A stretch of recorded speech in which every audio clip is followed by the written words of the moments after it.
Alors bonjour à tous, nous reprenons cette deuxième partie du dossier la chute néolithique, et nous en étions restés à des exemples du processus que j'essaye de montrer.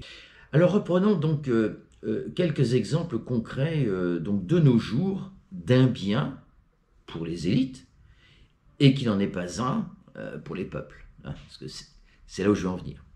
Donc durant le confinement, par exemple, Macron donne, sans contrepartie, 20 milliards d'euros aux grands groupes et des promesses aux hôpitaux. On les attend toujours d'ailleurs, les promesses. Il ouvre les écoles le 11 mai, et non en septembre, comme par exemple en Italie, mais surtout contre l'avis scientifique. Bon. Et finalement, les écoles, ça aura été des garderies pendant le mois de juin, quoi, fin mai et le mois de juin. Donc vous voyez, la question, c'est est-ce un bien pour certains qui masque un mal pour d'autres vies, hein? C'est ça le problème du bien qui est masqué par une idéologie mensongère, mais qui provient toujours, hein, le point de départ, c'est une appropriation illégitime. Donc, à qui profite le crime, hein, voilà. Donc, quand nos gouvernants nous mentent, ce qui s'est passé là pendant le confinement, là, comme pour les masques, les tests, les respirateurs, bon. En fait, on sait très bien aujourd'hui qu'on a été confiné parce qu'il y a un gus dont je ne sais plus le nom qui a balancé qu'il y aurait 500 000 morts, et donc les gouvernants ont eu peur que les lits manquent de lits dans les hôpitaux, et donc on a été confiné pour ça. Mais c'est parce que c'est une totale impréparation et puis une totale méconnaissance de la réalité. Encore une fois, le professeur Didier Raoult disait pas de panique, hein, alors une grippette, bon après c'est un petit peu plus, bon, mais enfin voilà, c'est une épidémie qui est pas plus terrible que les autres, mais en attendant le confinement et les réactions et les conséquences économiques, elles. Et d'ailleurs, dès le déconfinement, le MEDEF demande aussitôt au peuple, plutôt aux petits métiers, plus de travail, moins de congés et au même prix, afin de payer la facture économique de la pandémie. Au jour où je relis mon texte, nous savons qu'il s'agissait d'une épidémie comme une autre, enfin une nouvelle, une qui était inconnue. C'est ça la grande différence, elle était inconnue. Donc maintenant, bon, les médecins la connaissent. Alors des exemples concernant l'appropriation de la vie en général et de la mort. Eh bien, en ce qui concerne la vie d'autrui, eh bien, nous avons l'esclavage, le servage et le colonialisme. Déjà, ça commence comme ça. C'est-à-dire, je m'octroie un droit de supériorité, qui est une forme d'appropriation, hein, et je m'approprie la vie d'autrui, sa force de travail.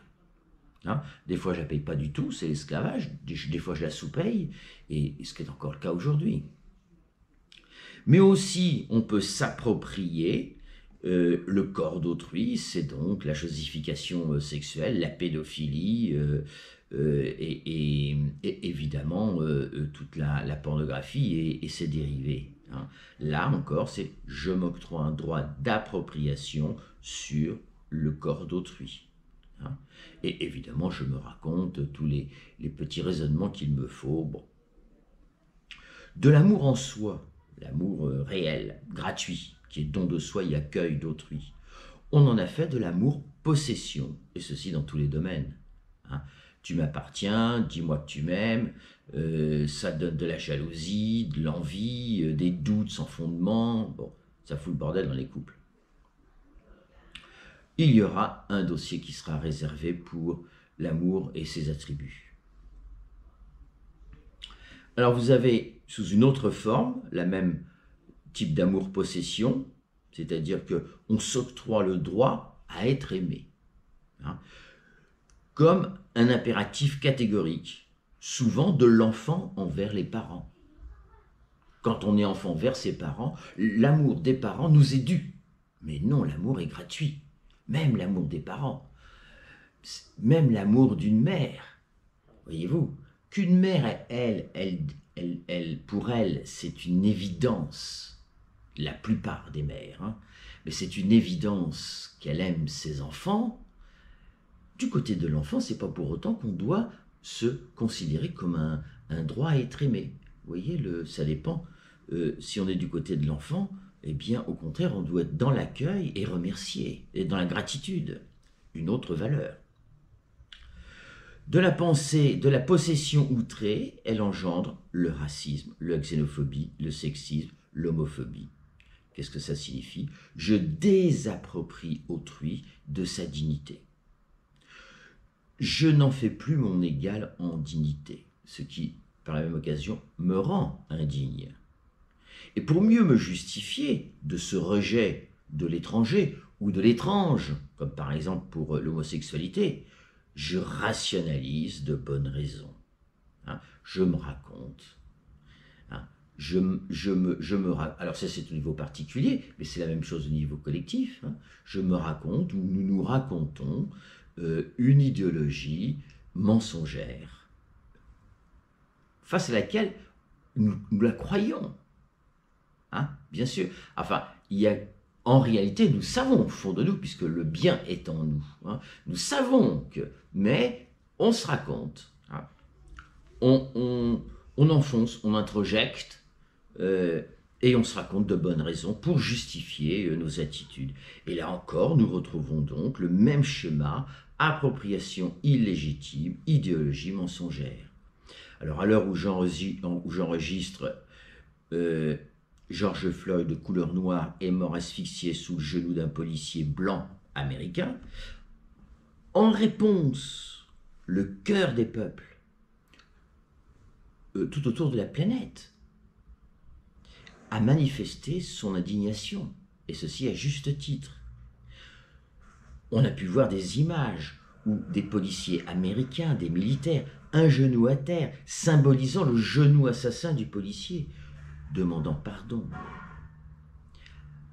Ali Badou, animateur de l'émission Célébdo, pose la question à un expert en voyant tous ces peuples manifester d'un seul homme leur indignation suite à ce meurtre racial.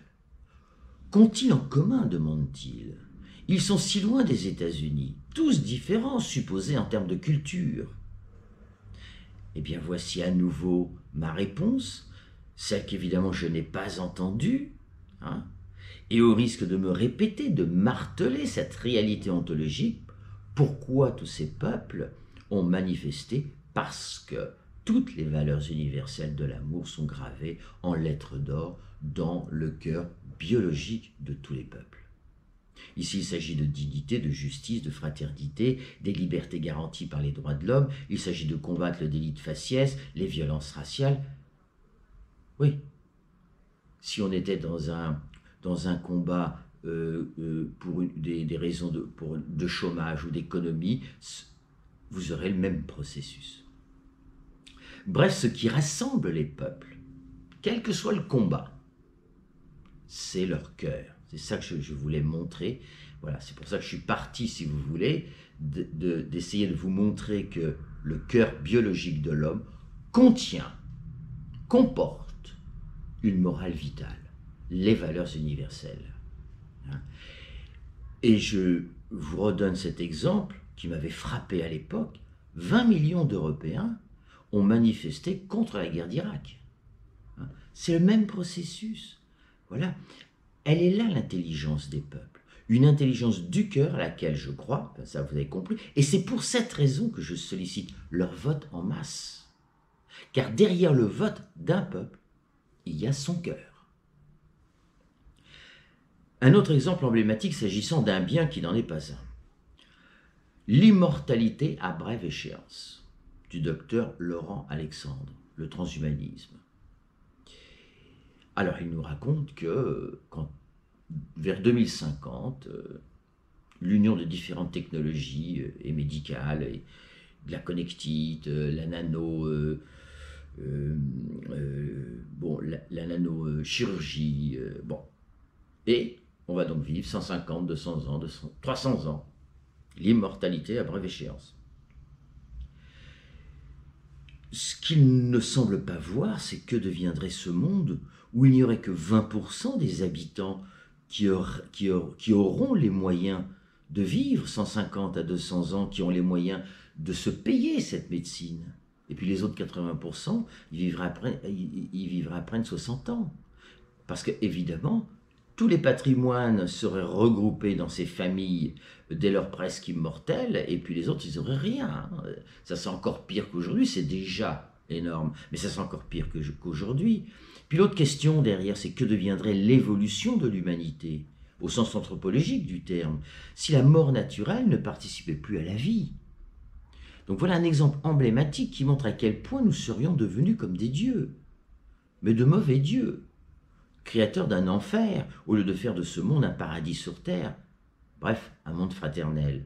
Eh bien, les rédacteurs de la Bible, toujours dans cette Genèse, ils nous ont envoyé un message, car il y avait deux arbres.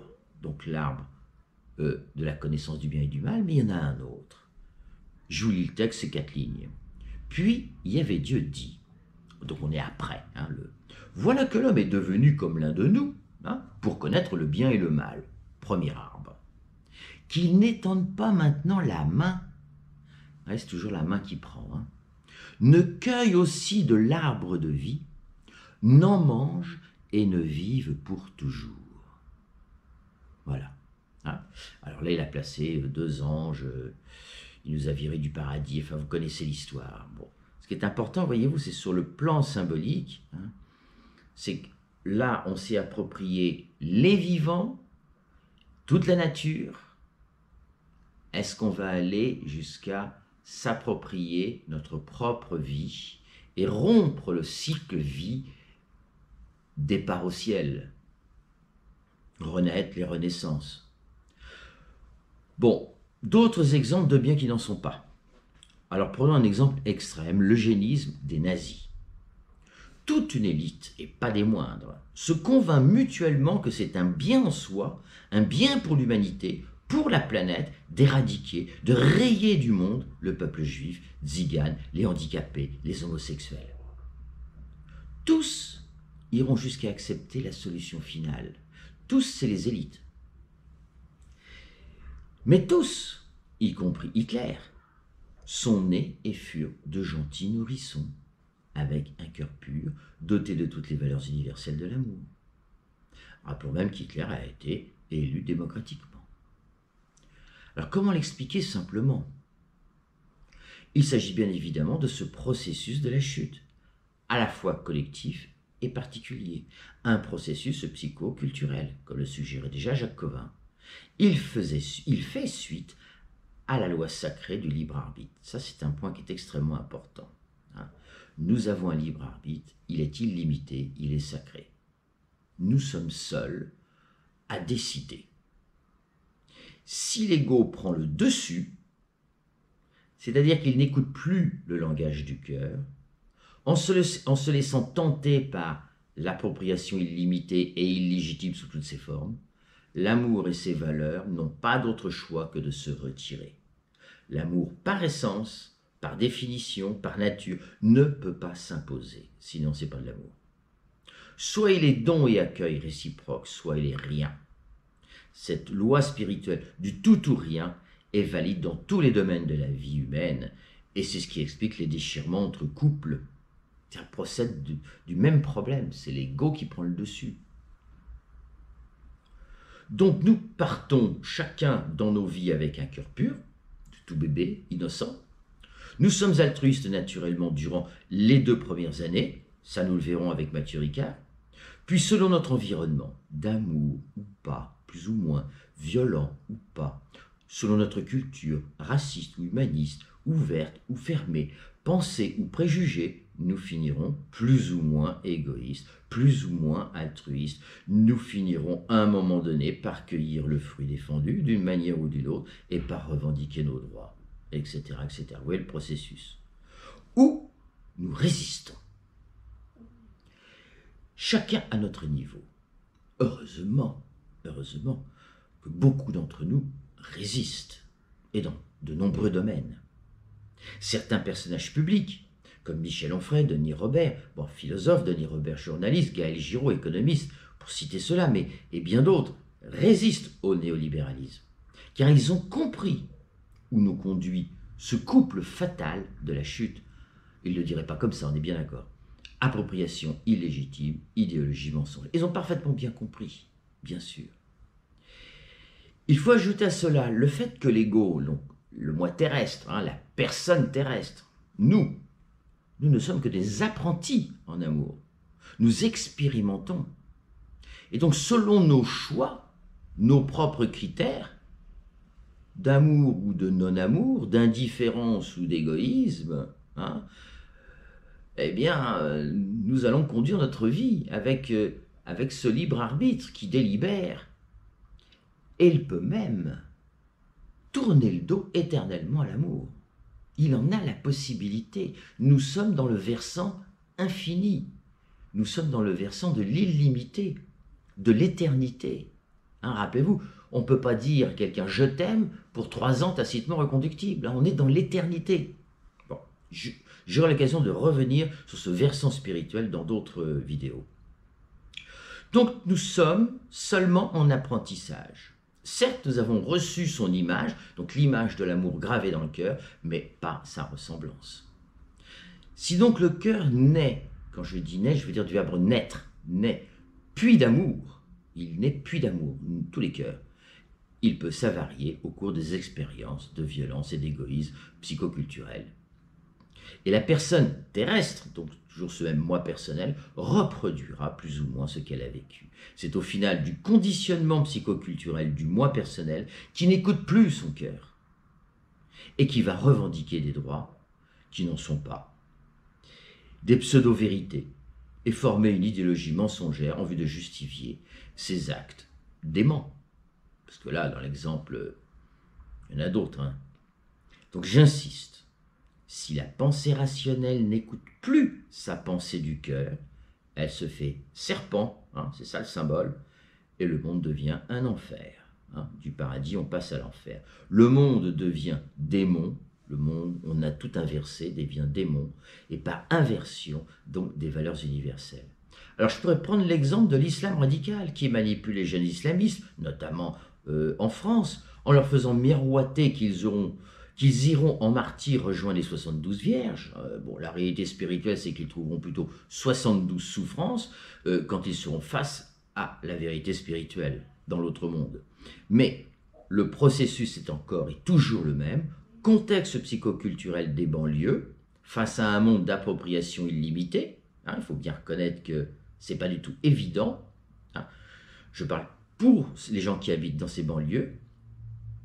Et vous retrouvez donc le même contexte qu'en Allemagne dans les années 30, qui était enfermée économiquement. Nos banlieues, cités difficiles, sont enfermées économiquement. Donc il y a revendication. Donc le terrain est là. Puis bien sûr, on arrive à la manipulation idéologique dans les camps djihadistes en vue d'islamiser toute la planète. Idéologie mensongère, bien sûr, comme en Allemagne. Il s'agissait, c'est des exemples pour vous comparer, il s'agissait de promouvoir la race aryenne en vue d'un empire millénaire. C'est toujours la même chose, c'est toujours la même idéologie qui est mensongère bien sûr et qui conduit à l'idée de pouvoir, d'appropriation, de possession sans limite. Jadis, ce fut les papes qui justifient ainsi les croisades, puis ce fut les guerres entre catholiques et protestants. Je prends tout ça, ce sont des exemples. Puis plus tard, nous les Européens, nous voilà partis aux Amériques, massacrer les Amérindiens, en vue à nouveau de nous approprier leurs terres, tout en nous justifiant par le fait qu'ils n'avaient pas d'âme. Encore un mensonge de l'Église. On n'en faisait pas des esclaves d'ailleurs, comme les Noirs, parce que les Noirs ils travaillent, mais les Amérindiens ils sont lymphatiques, on ne pouvait rien en tirer. Alors on les massacrait, puisque ce sont que des sauvages.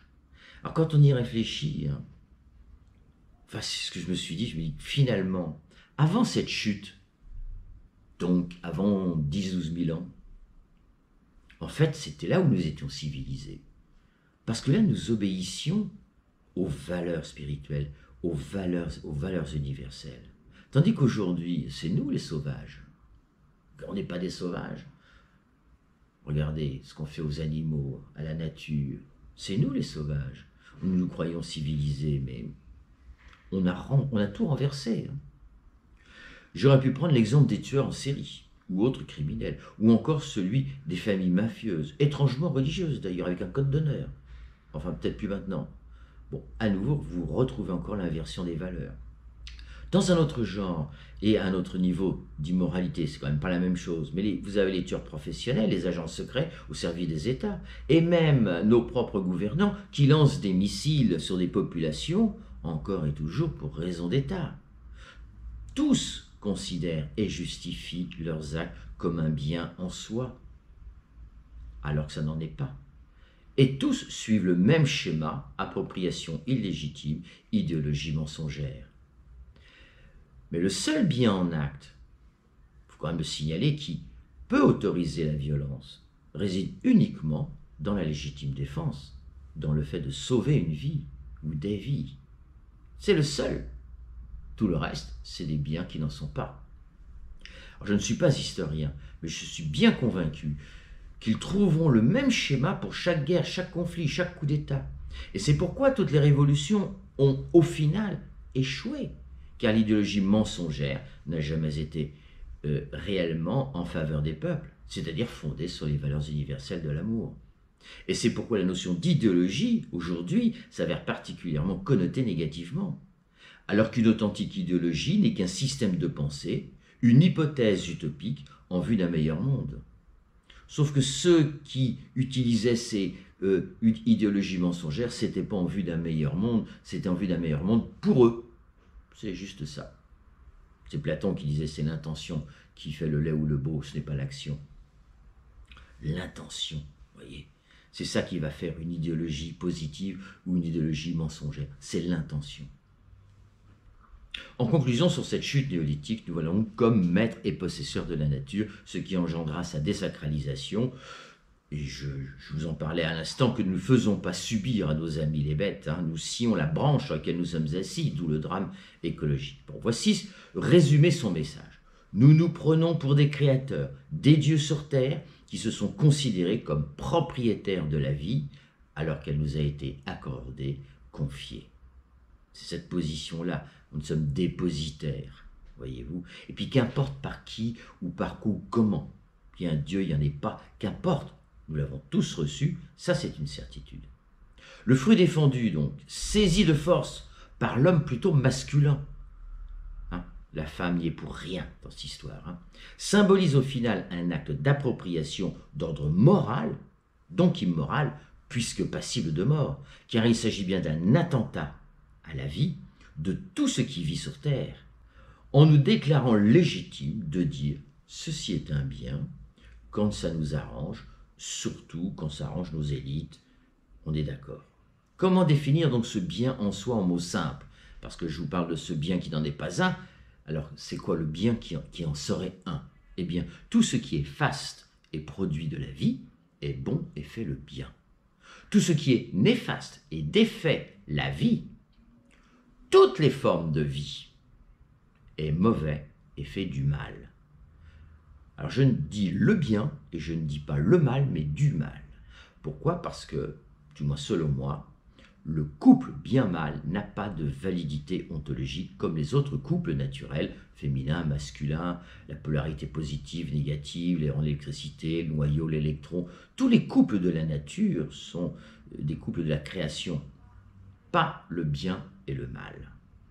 Car en réalité, le mal sur Terre, je ne sais pas ailleurs, mais sur Terre, n'est que la conséquence d'une mauvaise utilisation de notre libre arbitre. Il n'a pas d'existence en soi. Il n'a pas d'existence ontologique. Ainsi, comme le racisme, le sexisme et donc l'égoïsme d'une manière générale, le mal n'est pas issu de la nature en soi ou de notre nature. On n'est pas raciste par nature, on n'est pas sexiste par nature, on n'est pas égoïste par nature. Voilà, c'est ça le grand message de ce dossier qui est long et je m'en excuse encore. C'est cette idée-là, si vous voulez, on le devient. Car ils ne sont que la conséquence de nos actes.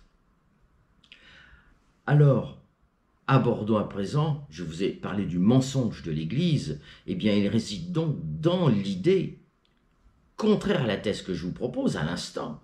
Hein. Et c'est quoi cette idée? C'est que à la naissance, tous les hommes seraient entachés par le mal en soi, lequel aurait été originellement contracté par nos premiers parents physiques, surtout à cause de la femme Ève. Du coup, étant mauvais par nature, nous devions nous soumettre à l'autorité des hommes d'Église et de la noblesse, quant à elle noble de droit divin, évidemment, et ceci en vue de nous sauver de ce péché originel. Alors évidemment, ce mensonge leur a permis d'avoir un pouvoir, certes illégitime donc, mais un pouvoir sur les peuples et de s'enrichir sur leur dos.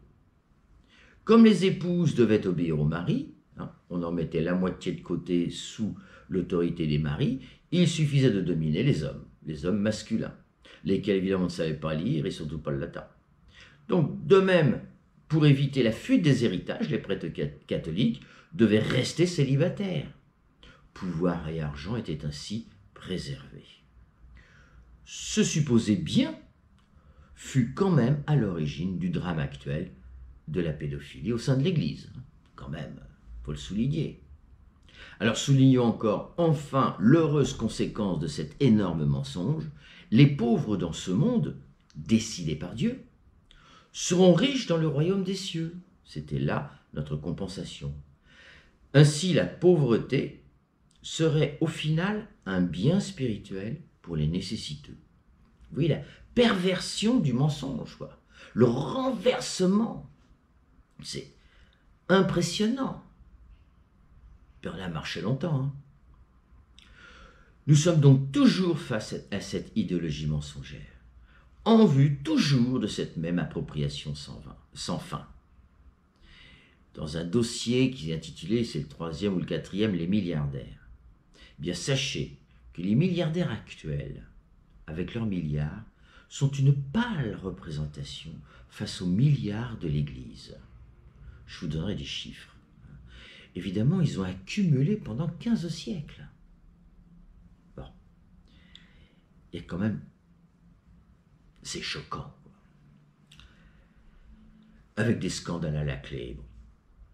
Alors, vous l'aurez compris, selon ma lecture de la chute néolithique, le véritable péché originel n'est donc pas originel, ou il est originel que depuis 6 ou 7 000 ans. C'est pas vieux.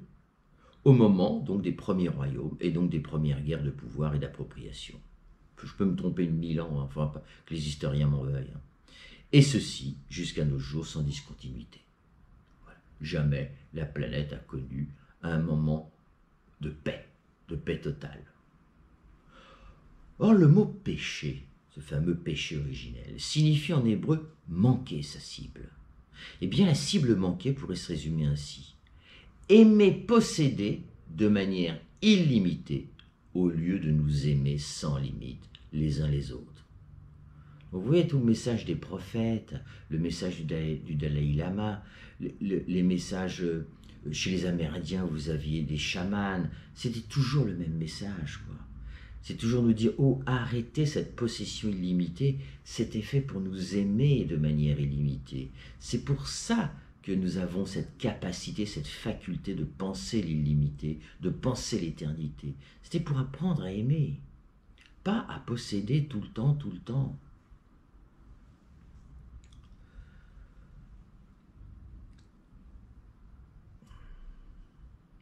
Mais ce mensonge,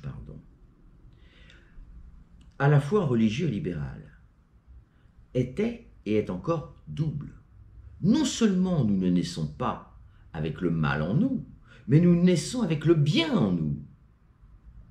Le bien ou la bienveillance, ou encore le souverain bien chez Platon, par exemple, étant l'incarnation dans nos vies quotidiennes des valeurs universelles gravées dans nos cœurs. C'est ça le bien. Hein? C'est poser un acte qui est conforme aux valeurs. Vous verrez, je vous proposerai une définition sur la liberté qui n'a pas grand à voir avec l'idée commune qu'on s'en fait. En conclusion, pour sortir de la chute néolithique, il suffirait de se convertir à l'amour, tout simplement. C'est-à-dire, à commencer par passer d'une vision égoïste de ce monde à une vision altruiste. Faisons de ce monde d'après un monde altruiste. Voilà en tous les cas la clé symbolique qu'enseigne la chute biblique. Si on veut la lire, proche du texte, hein, je vais rester très proche du texte, mais de manière enseignante, de manière utile. Alors, outre le texte de Rousseau, je vous ai lu dans la première partie, je voudrais vous lire deux petits textes, une prière de Socrate et puis un texte de Nietzsche. Voilà la prière de Socrate. Ô mon cher Pan, alors Pan ça veut dire tout, hein, et vous toutes autres divinités de ces lieux, accordez-moi d'acquérir la beauté intérieure.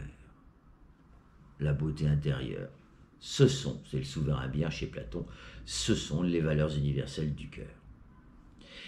Et dans les choses du dehors, qui sont à moi, de trouver de l'amitié pour celles du dedans.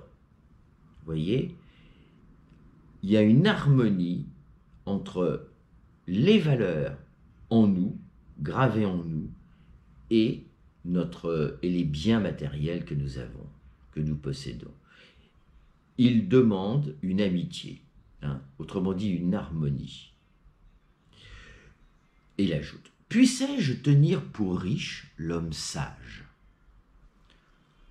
Bien plus tard, je vous proposerai une définition simple de la sagesse. Puisse l'abondance de mes biens être de la mesure voulue, pour que nul autre homme, sinon le tempérant, ne soit capable ni de les emporter, ni de les emmener. Voilà, vous voyez, à la mesure du tempérant. Et Platon avait parfaitement bien compris le drame de la propriété et de l'excès. Hein. Avons-nous, Phèdre, autre chose encore à demander, hein? Vous voyez, il n'y a rien d'autre. Voilà. La beauté intérieure, que mes biens soient en amitié, hein, et que je ne crée pas l'envie. Hein. Bon, qu'il n'y ait pas d'indigents. 200 000 ou 250 000 personnes en France n'ont pas de domicile. Vous voyez? Et il finit. Pour moi, en effet, j'ai exprimé les souhaits qu'il fallait. Voilà. Alors Nietzsche. Nietzsche, évidemment, est totalement contre toutes ces bondieuseries, toutes ces histoires qui ont étranglé les peuples. Hein. On est parfaitement d'accord. Et ce qui m'a sidéré, c'est ce que je vais vous lire, c'est qu'en fait, il a vu, à son insu, il a décrit la problématique de la chute. C'est dans l'aphorisme 2 de son Aurore. Et c'est titré « Préjugés des savants ». Écoutez bien ces 4 lignes. Les savants jugent à bon droit que les hommes de toutes les époques s'imaginaient savoir ce qui était bon ou mauvais, louable ou blâmable. C'est bien la problématique de la chute. Mais c'est un préjugé des savants de croire qu'aujourd'hui, nous le sachions mieux qu'à aucune autre époque. Donc vous voyez, on perpétue cette dynamique. Et donc je vous citais comme exemple, c'est nos fameux experts en économie qui jugent encore que les décisions suite au traité de Maastricht de 92 sont encore bonnes pour les peuples européens. Vous voyez? Ah oui, c'est une très bonne chose. L'Europe va nous apporter le bonheur. Bon. Ça aurait pu être le cas. Donc en dernière conclusion, la chute néolithique nous montre 2 choses, avant et après. Avant, c'est ça aussi qui est très important, durant au moins 100 000 ans, entre 60 000 et 100 000 ans, hein, nous étions les mêmes du point de vue ontologique et neurologique. Et il y a donc fort à parier que nous vivions au sein de sociétés altruistes, respectant la loi naturelle de coopération. On n'aurait pas survécu. Hein. Il n'y avait ni viol, ni crime, ni pédophilie, ni prédation. Et la femme était déifiée, la mère nature respectée et sanctifiée. Ça, c'est avant. Après. Alors, à partir de là, si à partir de 20 ou 30 000 ans, on est tout seul. Il n'y a plus que l'homo sapiens. Hein. Bon, ça, j'avoue que c'est un sacré mystère. Mais c'est vrai que si on avait été Je sais pas, bon, peut-être un autre type, je sais pas, peut-être qu'on n'aurait pas... déjà qu'on a du mal à fraterniser entre nous, quoi, entre sapiens, vous voyez ce que je veux dire? Alors le Néandertal, il nous ferait peut-être de l'ombre, mais enfin apparemment on s'est croisés, donc... Bref, nous arrivons donc 10-12 000 ans après cette chute qui a duré donc 5-6 000 ans, hein, de 12 000 à 7-6 000 ans, vous voyez à peu près.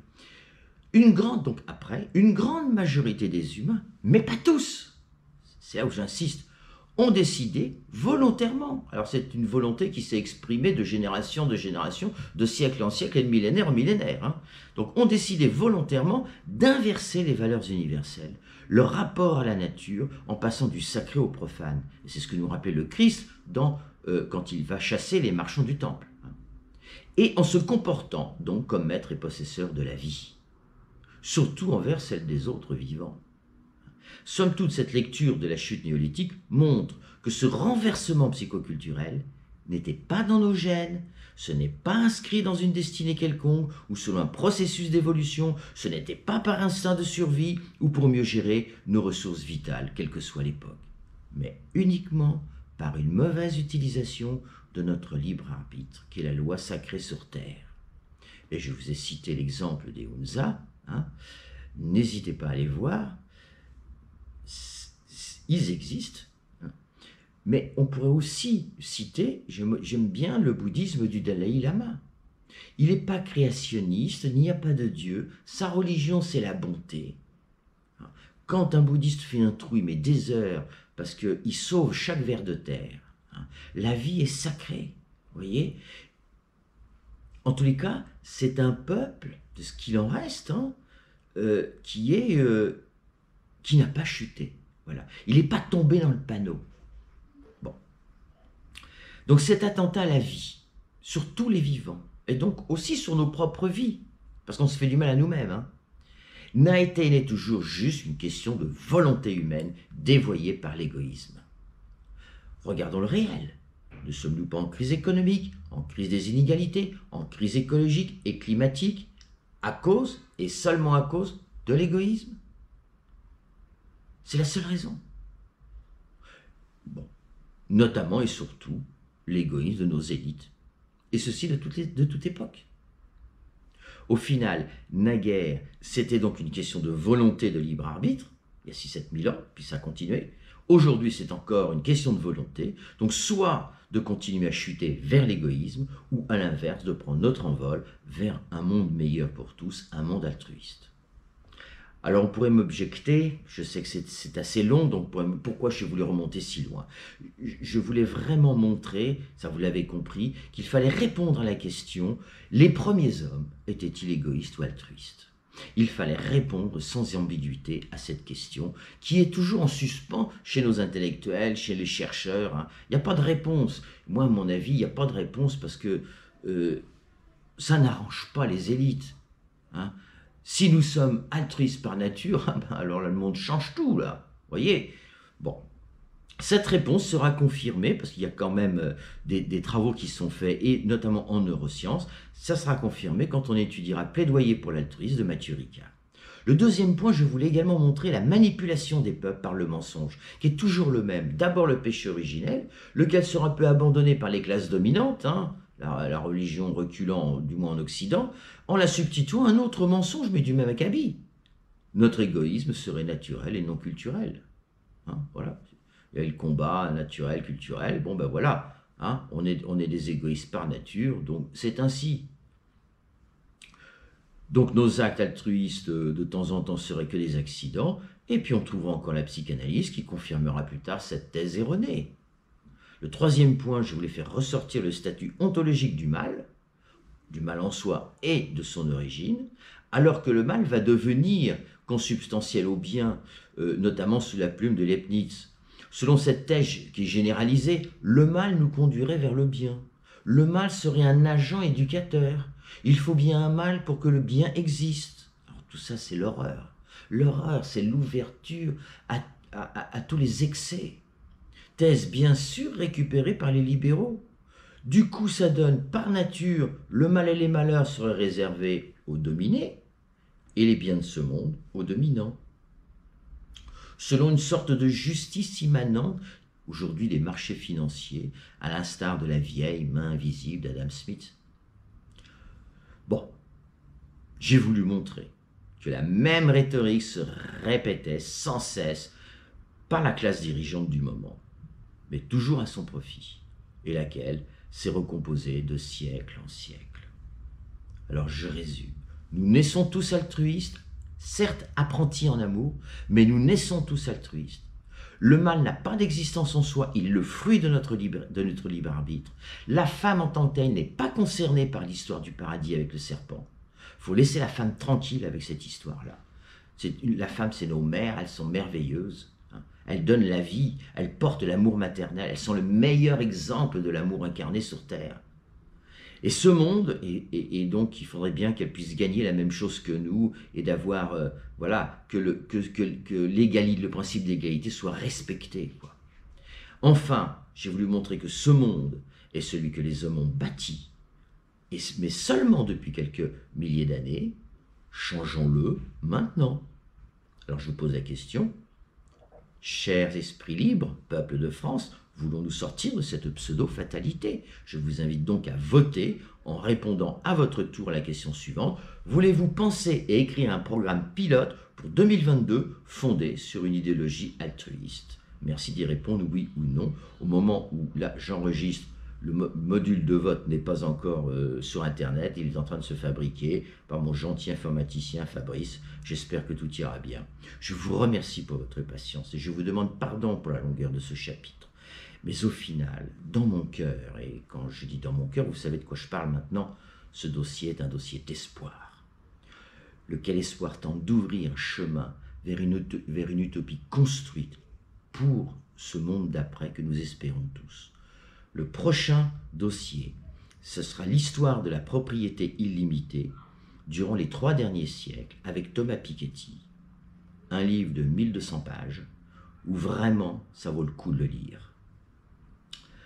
Je vous remercie et à bientôt j'espère.